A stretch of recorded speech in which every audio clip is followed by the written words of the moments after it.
Okay, जब भी कोई स्टूडेंट क्लास 12 से बीएससी या फिर जब फिज़िक्स में आगे बढ़ने की कोशिश करता है, आगे और पढ़ने की कोशिश करता है, तो उसके दिमाग में ना यार एक क्वेश्चन रहता है हमेशा कि कितनी मैथमेटिक्स जान लें कि फ़िज़िक्स में हमको कभी दिक्कत ना हो आगे चल के। तो यार उसके लिए हम लोग के पास कोई एकदम एग्जैक्ट आंसर नहीं है कि मतलब कितनी मैथमेटिक्स हम लोग जान लें तो फिज़िक्स अच्छे से समझ में आने लगेगी। ये डिपेंड करता है ना यार कि कितने लेवल की फ़िज़िक्स आपको जाननी है। अगर आपको हायर लेवल की फ़िज़िक्स जाननी है तो आपको हायर लेवल की मैथमेटिक्स जाननी पड़ेगी। तो जैसा कि क्लास 10 से जब आदमी क्लास 11th में आता है तो टीचर्स कहते हैं कि यार क्लास 10 तक की मैथमेटिक्स आनी चाहिए, तो क्लास 11th में और क्लास 12th में फिज़िक्स में काम चल जाएगा। बट क्लास 11th में जाते ही जो सबसे पहला चैप्टर आपको पढ़ाया जाता है वो पढ़ाया जाता है मैथमेटिकल टूल। एक चैप्टर है मैथमेटिकल टूल, जिसमें आपको सबसे पहले इंटीग्रेशन, डिफरेंशिएशन, लॉगरिथम के बारे में या फिर बायनोमियल एक्सप्रेशंस के बारे में समझाया जाता है। तो इंटीग्रेशन डिफरेंशिएशन है तो यार 12th में पढ़ाया जाता है, बट सबसे पहले इंटीग्रेशन डिफरेंशिएशन की अगर हम लोग बात करें तो सबसे पहले आपको मैथमेटिक्स में नहीं, वो कहाँ पढ़ना पड़ा था यार, फिजिक्स में पढ़ना पड़ा था। तो अंडर ग्रेजुएट लेवल पे भी ना यार कुछ ऐसी ही कहानी है। अगर बीएससी कोई करता है ना तो उसके लिए भी कुछ ऐसी ही दिक्कत आती है। तो जैसे 11th-12th में तो वो दिक्कत दूर कर दी जाती है पहले मैथमेटिकल टूल पढ़ा करके, बट यहाँ फिजिक्स अंडर ग्रेजुएट लेवल पे थोड़ी दिक्कत आती है बच्चों को। तो उनको जैसे 11th-12th में था ना कि सारी चीज़ें 11th-12th वाली पहले फिजिक्स में पढ़नी पड़ी थी, तो वैसा ही कुछ सिमिलर ना बीएससी के स्टूडेंट्स के साथ भी होता है। बहुत ढेर सारी मैथमेटिक्स ऐसे मिलेगी ना आपको जो कि 3rd ईयर और 2nd ईयर में पढ़ाई जाएगी, बट उनका यूज़ कहाँ ले लिया जाता है, उनका यूज़ 1st ईयर फिजिक्स में ही ले लिया जाता है। जैसे कि ग्रेडियंट डाइवर्जेंस कर्ल एक ऐसा टॉपिक है जो आपको 2nd ईयर में पढ़ाया जाता है। आमतौर पे बीएससी 2nd ईयर की मैथमेटिक्स में पढ़ाया जाता है, बट इलेक्ट्रोडायनेमिक्स जब आप लोग पढ़ते हो तो उसमें आपको ये सारी चीज़ें बहुत पहले ही पढ़ा। इलेक्ट्रोमैग्नेटिज्म में उन चीज़ों की ज़रूरत बहुत पहले पड़ती है। किस में पड़ती है? वो पड़ती है इलेक्ट्रोमैग्नेटिक वेव्स में, जब आदमी मैक्सवेल्स इक्वेशन पढ़ता है, ठीक ना। तो ऐसे ही ढेर सारे मैथमेटिक्स की चीज़ें हैं। तो अब बीएससी वालों के दिमाग में ये रहता है ना यार कि किस लेवल तक की मैथमेटिक्स चाहिए। तो इस वीडियो में हम लोग वही देखेंगे कि हम लोग को किस लेवल की मैथमेटिक्स चाहिए और हम लोग मैथमेटिकल फिजिक्स में क्या स्टार्ट करने वाले हैं। तो मैं शशांक और आप देख रहे हैं फेनवन फिजिक्स क्लासेस।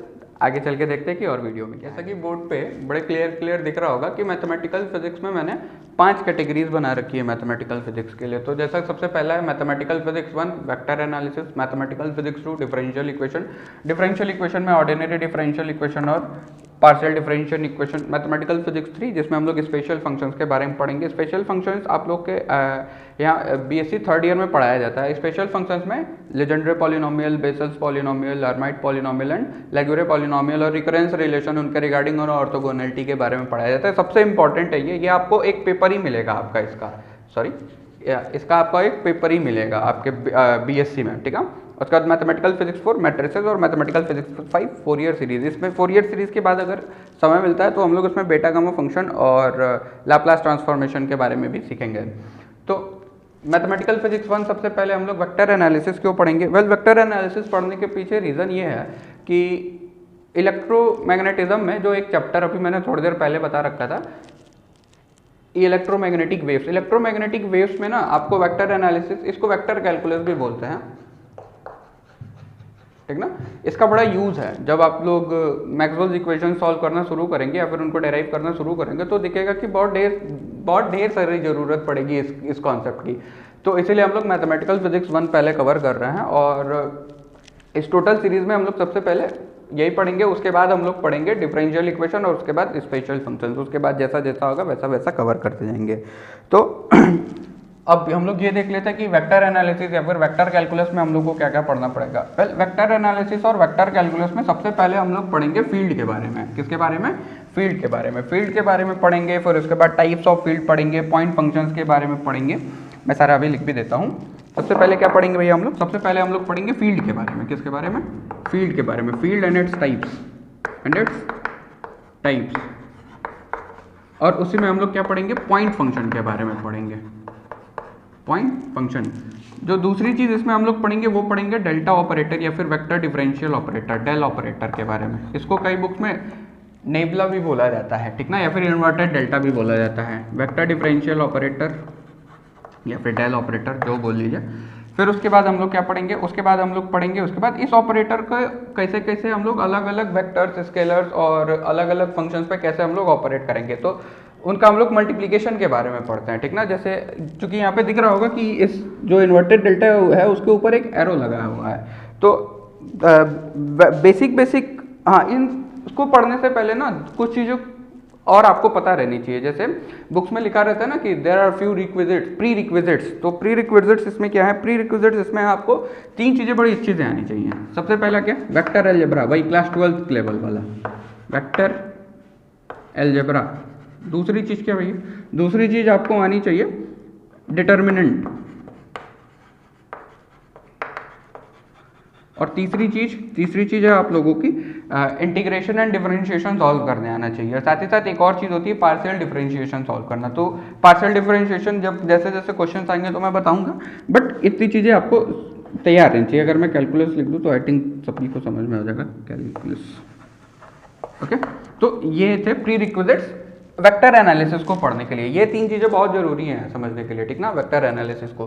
तो जैसा कि यहाँ पे दिख पा रहा होगा, ये इन्वर्टेड डेल्टा के ऊपर एक एरो लगा हुआ है। यहाँ पे जो ऑपरेटर है ना, ये डेल ऑपरेटर ही यहाँ पे क्या है, वेक्टर है। अभी तक तुमने क्या पढ़ा होगा, तुमने फिजिकल क्वांटिटीज को पढ़ा होगा कि वो वेक्टर या फिर स्केलर होता है। यहाँ पे ऑपरेटर ही क्या है भैया, यहाँ पे ऑपरेटर ही वेक्टर है। तो यहाँ पे जैसा कि अब ये सभी को पता होगा, बेसिक अलजेब्रा वेक्टर अलजेब्रा में बताया जाता था कि वेक्टर को हम लोग 3 प्रकार से मल्टीप्लाई करते हैं। कैसा भैया, एक बारी वेक्टर का क्रॉस प्रोडक्ट कराते हैं किसी वेक्टर के साथ। दूसरा मेथड क्या मल्टीप्लिकेशन का, किसी एक वेक्टर का दूसरे वेक्टर के साथ डॉट प्रोडक्ट कराते हैं। और जो तीसरा मेथड है वो क्या है, जो तीसरा मेथड है वो था कि किसी एक वेक्टर का किसी एक स्केलर के साथ प्रोडक्ट करा करके चेक किया जाता है। तो वो तीनों मल्टीप्लिकेशन यहाँ पे डील करा जाएगा। और वो तीनों मल्टीप्लिकेशन आप लोग देखेंगे ना, तो उसमें उन तीनों को अलग अलग नाम दिया गया है। आगे चल के मैं बताऊंगा कौन सा वाला कौन सा है। तो उसमें हम लोग सबसे पहले पढ़ते हैं ग्रेडियंट के बारे में। किसके बारे में, ग्रेडियंट के बारे में। इसमें एक और चीज़ होती है, वो होता है डायरेक्शनल डेरिवेटिव।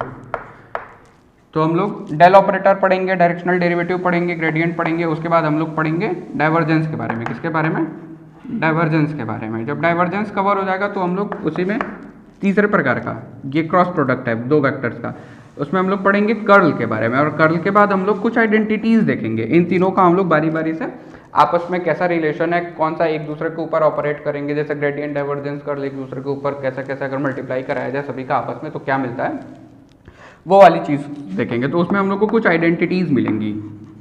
क्या मिलेगा भैया, आइडेंटिटीज़ मिलेंगे, ठीक ना। उसके बाद हम लोग पढ़ेंगे लाप्लासियन। इसी में आपको लाप्लासियन भी मिल जाएगा। इसी में आपको इन्हीं आइडेंटिटीज़ को सॉल्व करते टाइम क्या मिल जाएगा, लाप्लासियन। लाप्लासियन क्या होता है भैया, इन्वर्टेड डेल्टा का स्क्वायर होता है। क्या होता है ये, इन्वर्टेड डेल्टा का स्क्वायर होता है। अब उसके बाद हम लोग यहाँ पे ना एक चीज़ और पढ़ेंगे, क्योंकि एग्जाम में आप लोग देखोगे इस चैप्टर से कुछ क्वेश्चन पूछे जाते हैं कि जैसे ये जितनी चीज़ें हम लोग पढ़ेंगे ना, ये कार्टेशियन कोऑर्डिनेट सिस्टम्स में पढ़ेंगे। तो लेकिन क्वेश्चन पूछे जाते हैं ना कि स्फेरिकल पोलर कोऑर्डिनेट में लाप्लासियन का लाप्लासियन निकाल के दिखाइए, तो या फिर सिलेंड्रिकल पोलर कोऑर्डिनेट में निकाल के दिखाइए। तो उसके लिए हम लोग को एक चीज़ पढ़नी पड़ेगी, कर्विलीनियर कोऑर्डिनेट्स। क्या पढ़ना पड़ेगा भैया, कर्विलीनियर कोऑर्डिनेट्स। कर्विलीनियर कोऑर्डिनेट्स, ठीक। और इसके बाद हम लोग इस टॉपिक को थोड़े दिनों के लिए रोकेंगे और उसके बाद हम लोग पढ़ेंगे इलेक्ट्रोमैग्नेटिक वेव्स, जिसमें हम लोग मैक्सवेल इक्वेशन। उसके बाद हम लोग ऐसा कह लेना कि इतना पढ़ने के बाद देखेंगे कि फिजिक्स में इसका यूज़ कहाँ है, ठीक ना। अभी ये कवर नहीं हुआ है, इसमें कुछ चीज़ें और बच जाएंगी। हाँ, इसके और ये जो चीज़ें हैं ना, इनको हम लोग किस में पढ़ते हैं, वेक्टर डिफरेंशियल कैलकुलस बोलते हैं। क्या बोलते हैं इनको, वेक्टर डिफरेंशियल कैलकुलस, ठीक ना। तो यार एक इंटीग्रल कैलकुलस भी होगा, एकदम है। उसमें हम लोग क्या क्या पढ़ेंगे, उसमें हम लोग कुछ थ्योरम्स पढ़ते हैं और अलग अलग प्रकार के इंटीग्रेशन पढ़ते हैं। नए नए इंटीग्रेशंस आपको देखने को मिलेंगे वहाँ पे। कौन कौन से इंटीग्रेशंस हैं वो भी देख लो। उसमें जो सबसे पहला पढ़ोगे वो हम लोग पढ़ेंगे लाइन इंटीग्रल के बारे में। किसके बारे में, line integral, surface integral, volume integral. और उसमें हम लोग कुछ थ्योरम्स भी पढ़ते हैं। क्या क्या पढ़ेंगे देख लेते हैं। लाइन इंटीग्रल, फिर सरफेस इंटीग्रल, उसके बाद वॉल्यूम इंटीग्रल, और इन्हीं से रिलेटेड आपको ना थ्योरम्स मिलेंगे। Green, Gauss and Stokes, green, Gauss and Stokes. Okay, तो ये हम लोग का एंड होगा, ये इस सीरीज, ये मैथमेटिकल फिजिक्स 1 का एंड होगा यहाँ पे। तो आपको इसमें मिलेगा क्या, इसमें ये जो टोटल कोर्स है, ये टोटल कोर्स आपको अप्रोक्सीमेटली 18 टू 20 आवर्स का ये टोटल कोर्स होगा। कितने आवर्स का? अप्रोक्सीमेटली 18 टू 20 आवर्स का कोर्स होगा। और इसमें 35 के अप्रॉक्स लेक्चर्स मिलेंगे आपको। क्या मिलेंगे? 35 के अप्रॉक्स लेक्चर्स मिलेंगे।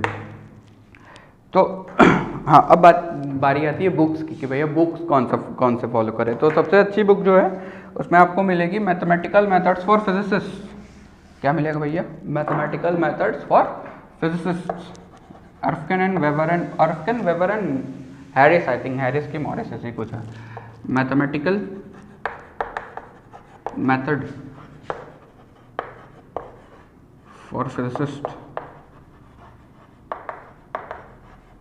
किसके द्वारा? ये अर्फकिन,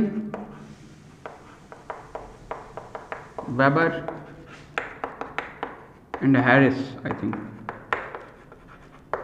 हैरिस। ओके, हाँ, इससे भी एक बेहतर आपको किताब मिलेगी, वो मिलेगी एडवांस इंजीनियरिंग मैथमेटिक्स की बड़ी अच्छी किताब है, इंडियन राइटर एच के दास की। किनकी? एच के दास की, ठीक ना। Advance engineering mathematics, advance engineering mathematics. और उसके बाद एक और किताब आपको सजेस्ट करते हैं, वो भी अच्छी किताब है। ये किताब, इसकी रीडिंग थोड़ी टफ है बट बड़ी अच्छी किताब है ये, ठीक ना। मैथमेटिकल फिजिक्स के बेसिस पे देखा जाए तो बड़ी अच्छी किताब है ये, बट इसकी रीडिंग थोड़ी सी टफ है, ठीक ना। ये किताब बड़ी अच्छी है। और उसके बाद एक और किताब है ऐसी, एडवांस इंजीनियरिंग मैथमेटिक्स की, एरविन क्रेजिक की, ठीक ना। किसकी? एरविन क्रेजिक की, ठीक ना। तो ये तो रहा कि इस कोर्स में हम लोग को क्या पढ़ेंगे। सबसे पहले हम लोग मैथमेटिकल फिजिक्स को हमने 5 हिस्सों में डिवाइड करा, और उसमें सबसे पहले हम लोग पढ़ेंगे वेक्टर एनालिसिस बोल रहे हैं या फिर वेक्टर कैलकुलस पढ़ेंगे। और 18 से 20 घंटे तक का ये टोटल लंबा कोर्स रहेगा, और 35 लेक्चर्स रहेंगे। और ये 3 किताबें आपकी, ठीक ना। एच के दास, अर्फकिन, वेबर एंड हैरिस की मैथमेटिकल मेथड्स फॉर फिजिक्स, और वही एडवांस इंजीनियरिंग मैथमेटिक्स एरविन क्रेजिक की। सो ये था आपके कोर्स के बारे में सारा। तो थोड़े दिनों में आपको इसके वीडियोस मिलने शुरू हो जाएंगे, स्केलर फील्ड, वेक्टर फील्ड और ढेर सारी चीज़ें इसमें है। तो जैसा जैसा मैंने बताया, जो जो चीज़ें पहले पढ़नी होंगी हम लोग वैसा स्टार्ट करेंगे। ओके, तो थैंक्स फॉर वॉचिंग।